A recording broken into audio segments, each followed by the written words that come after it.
అండి. అందరికీ good morning. నేను మీ Soujanya. Welcome back to Lasya Harshi YouTube channel. అందరు ఎలా ఉన్నారు? మేమైతే చాలా బాగున్నాము. ఈరోజు నేనైతే పెసరట్టు ఎలా చేయాలి, ఎలా వేసుకోవాలి, ఎలా నానబెట్టుకోవాలి అయితే ఈ వీడియోలో చూపిస్తాను. ఇంతకుముందు నేనైతే పెసరట్టు షార్ట్ వీడియో అయితే అప్లోడ్ చేశాను. దానికైతే మంచి వ్యూస్ వచ్చాయి, కామెంట్స్ వచ్చాయి, లైక్స్ వచ్చాయి. అలాగే ఈ పెసరట్టు లాంగ్ వీడియోని కూడా సపోర్ట్ చేస్తారని అనుకుంటున్నాను. నేను ఈ పెసరట్టు ఎలా నానబెట్టుకోవాలైతే ఇప్పుడైతే చూపిస్తున్నాను ఈ వీడియోలో. ముందుగా ఒక గిన్నెను తీసుకొని 2 గ్లాసుల పెసర్లనైతే తీసుకోవాలి. నేను 2 గ్లాసుల పెసర్లను తీసుకుంటున్నాను కాబట్టి, ఒక గ్లాస్ కంటే తక్కువగా బియ్యం అయితే తీసుకుంటున్నాను. మీరు ఒక గ్లాస్ పెసర్లు తీసుకున్నట్టయితే, హాఫ్ గ్లాస్ కంటే తక్కువగా బియ్యం తీసుకుంటే సరిపోతుంది. నేను ఇలా ఊరు నుంచి వచ్చిన పెసర్లు కాబట్టి కొంచెం తాలుగా ఉన్నవి, పుచ్చు పట్టినవి ఇలా వాటర్‌లో వేయగానే పైకైతే తేలాయి. అవన్నీ తీసేసి ఒక 2-3 సార్లయితే మంచిగా వాష్ చేసి మంచి వాటర్ వేసుకొనైతే నానబెట్టుకున్నాను. ఇలా నేనైతే నైట్ నానబెట్టాను. నైట్ అంతా మంచిగా నాని మార్నింగ్ అయితే నేను మిక్సీ అయితే పట్టుకుంటాను. లేదు అనంటే మీరు మార్నింగ్ నానబెట్టుకున్నట్టయితే 8 అవర్స్ నానితే సరిపోతుంది. 8 అవర్స్ నానితేనే మంచిగా ఈ పెసర్లు, బియ్యం అయితే మంచిగా నానతాయి. నేను నైట్ నానబెట్టుకున్నాను కాబట్టి నేను మార్నింగ్ అయితే మిక్సీ పట్టుకుంటున్నాను.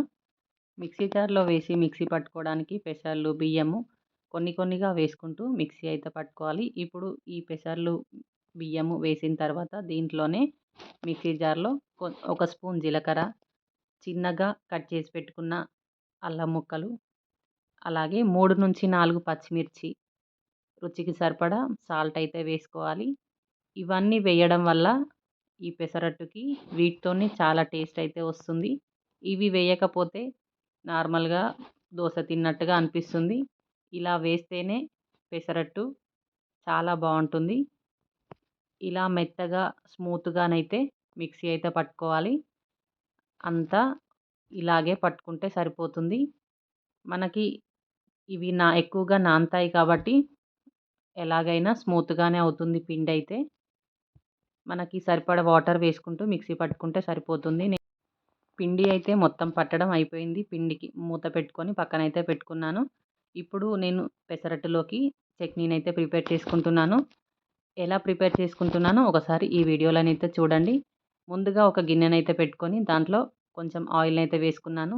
పచ్చిమిర్చి, పల్లీలు, కరివేపాకు, కొత్తిమీర, కొంచెం చింతపండు, అలాగే వెల్లుల్లి, పుదీనా వేసుకొని ఇవన్నీ మంచిగా ఫ్రై అయ్యేటట్టు బాగా వేయించుకోవాలి. ఇలా మంచిగా ఫ్రై అయిన తర్వాత స్టవ్ అయితే ఆఫ్ చేసుకోవాలి. ఇలా నార్మల్‌గా మనం చట్నీలో కొత్తిమీర, కరివేపాకు వేస్తే పిల్లలు పక్కన పెడతారు గదా! ఇలా పచ్చళ్ళలో వేసి మిక్సీ పట్టినట్టయితే వాళ్ళకి ఏం కనిపించదు.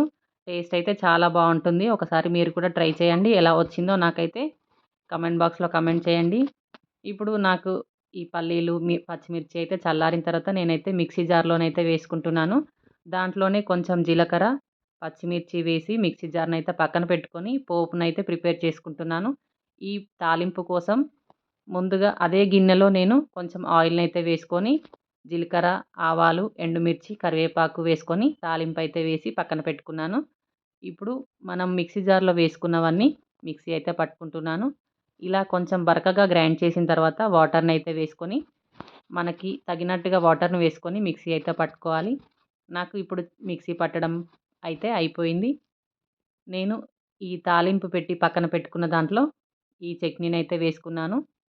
మనకి ఫైనల్‌గా చట్నీ అయితే ప్రిపేర్ చేయడం అయితే అయిపోయింది. ఈ చట్నీ చాలా బావుంటుంది. డిఫరెంట్‌గా టేస్ట్ కూడా సూపర్‌గా ఉంటుంది.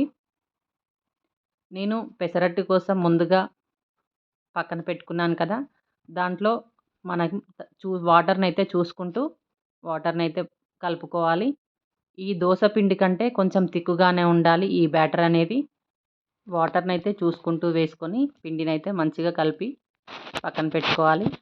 నేను పెసరట్టు వేసిన తర్వాత పైన వేయడానికి చిన్నగా కట్ చేసి పెట్టుకున్న ఆనియన్స్, 1, 2 సన్నగా తురుముకున్న పచ్చిమిర్చి, అలాగే కొత్తిమీర తురుముకొని ఒక గిన్నెలో వేసుకొనైతే ఇదంతా మిక్స్ అయ్యేటట్టు మంచిగా మిక్స్ చేసి పక్కన పెట్టుకున్నాను.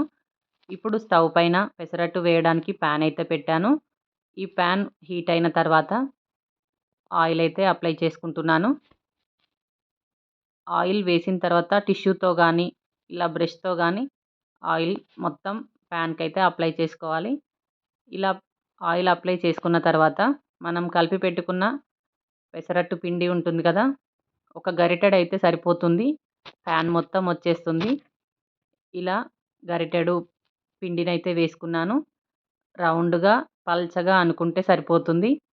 ఇలా పెసరట్టు వేసిన తర్వాత మనం ముందుగా కట్ చేసి పెట్టుకున్న ఆనియన్స్, పచ్చిమిర్చి, కొత్తిమీర ఉంది కదా, దానిపైన వేసుకొని ఆయిల్ని అయితే వేసుకోవాలి. ఇలా ఆనియన్స్ వేయడం వల్ల టేస్ట్ అయితే చాలా బాగుంటుంది. ఈ ఆనియన్స్తోని ఈ పెసరట్టుకైతే చాలా టేస్ట్ అయితే వస్తుంది. మనకి మంచిగా కాలిపోయింది. నేనైతే పెసరట్టును ఇలా తీసుకుంటున్నాను. చూడండి ఎంత బాగా వచ్చిందో, చాలా క్రిస్పీగా కలర్ఫుల్గా చాలా బాగుంది. ఇలా ప్లేట్లోకి అయితే సర్వ్ చేసుకుంటున్నాను. అలాగే నేను ఈరోజు డిఫరెంట్గా చట్నీ కూడా ప్రిపేర్ చేశాను కదా, ఈ చట్నీ పెసరట్టులోకి చాలా బాగుంటుంది.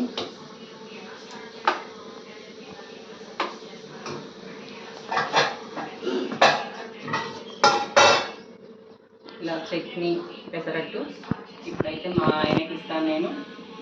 ప్యాన్ ఎక్కువగా హీట్ అయిందనుకోండి, ఇలా మనం ప్యాన్ మీద వేసి పెసరట్టుని ఇలా అంటాం కదా, అప్పుడు ముద్దలాగా అయిపోతుంది. అందుకోసమని కొంచెం వాటర్ని అయితే ఇలా చిలకరించుకొని అప్పుడు పెసరట్టు వేసామనుకోండి చాలా బాగా వస్తుంది. ఇప్పుడు నాకు సెకండ్ది నేను చట్నీ వేసి ప్లేట్లో పెట్టి ఇచ్చేసరికి ప్యాన్ అయితే చాలా హీట్ అయిపోయింది. నాకైతే ఈ పెసరట్టు ఇలా ముద్దలు ముద్దలుగానైతే వచ్చింది. ఇలా కాకుండా మీరైతే నేను ఇంకొక నెక్స్ట్ పెసరట్టు కోసం ఎలా వేస్తానో చూపిస్తాను. వాటర్ని అయితే చిలకరించుకొని పెసరట్టును వేసుకున్నట్టయితే బాగా వస్తుంది. అప్పుడు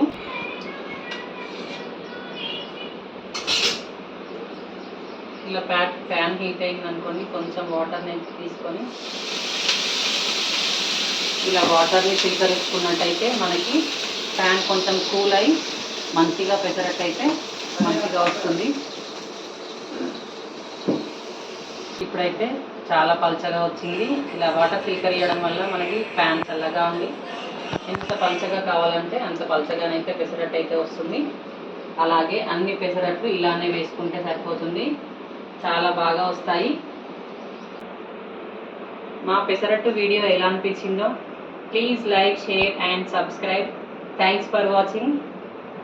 ఇలాగే మీరు కూడా ట్రై చేయండి. ఎలా వచ్చిందో కమెంట్ బాక్స్లోనైతే నాతోని మీ ఫీడ్బ్యాక్ని షేర్ చేసుకోండి.